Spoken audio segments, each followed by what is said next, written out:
तो विद्वानों की कहानी। बहुत पुरानी बात है। एक गांव में दो लड़के रहते थे।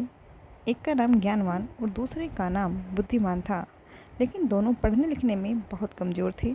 दोनों के माता पिता उनको लेकर बहुत परेशान थे। उन्होंने ज्ञानवान और बुद्धिमान को अच्छी शिक्षा देने के लिए बनारस भेज दिया।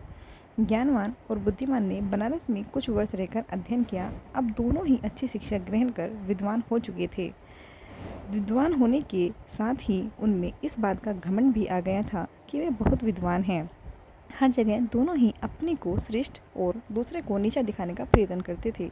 दोनों को कई बार उनके शिक्षकों ने इस बारे में समझाया, किंतु दोनों अपने को ही श्रेष्ठ समझते थे। शिक्षा खत्म होने के बाद दोनों को बनारस से अपने गांव वापस लौटना था। रास्ता बहुत लंबा था। चलते चलते उन्हें रात हो गई और उन्होंने एक गांव में अपना डेरा डाला। गांव के जमींदार को पता चला कि उनके गांव में बनारस के विद्वान आए हुए हैं। जमींदार साहब ने दोनों विद्वानों को रात्रि विश्राम और भोजन के लिए अपने घर आमंत्रित किया। ज्ञानवान और बुद्धिमान दोनों जमींदार के घर आ गए। जमींदार ने दोनों की रुकने की अलग अलग व्यवस्था की और स्वादिष्ट पकवान बनवाए। जमींदार पहले ज्ञानवान के पास गया और हालचाल जाना। जमींदार पहले तो ज्ञानवान से बहुत प्रभावित हुआ, किंतु अपने घमंड और बुद्धिमान को नीचा दिखाने के लिए ज्ञानवान जमींदार से बोला, बुद्धिमान तो नाम का बुद्धिमान है। इतने दिन बनारस में रहकर भी वह कुछ नहीं सीखा और अभी भी गधा ही है।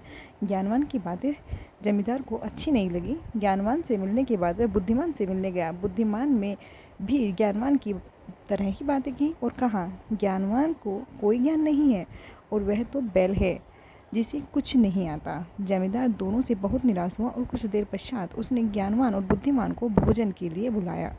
दोनों भोजन के लिए आए और जब दोनों को थालियाँ परोसी गई तो थाली में घास और भूसा था।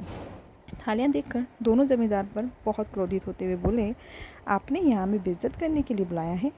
क्या हम कोई जानवर हैं जो आप हमें भूसा और घास खिला रहे हैं? जमींदार हाथ जोड़कर बोला, मान्यवर, आप विद्वान हैं और मेरे मेहमान हैं। मेरा उद्देश्य है आपकी बेइज्जती करना नहीं। आप दोनों ही विद्वान होकर एक दूसरे को बैल और गधा बोल रहे थे, इसलिए बैल और गधे का जो भोजन पसंद है मैंने आपको वही भोजन परोस दिया।